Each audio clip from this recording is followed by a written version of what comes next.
Блин, я не знаю, как точно я здесь оказался, и не могу описать, как если они меня заметили. Так, я нужно палочки, чтобы ее прибить.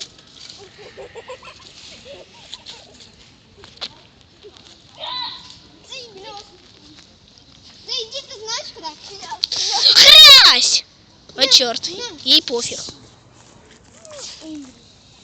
Эй, индейка! Не бей нашего пацана! Беги, пацан! Давайте прирогрим эту индейку! Индейку? Ты падай, падай. Умри нафиг! Блин, она вроде сдохла, я не знаю, как они так умирают, сидячи, и она вроде не дышит.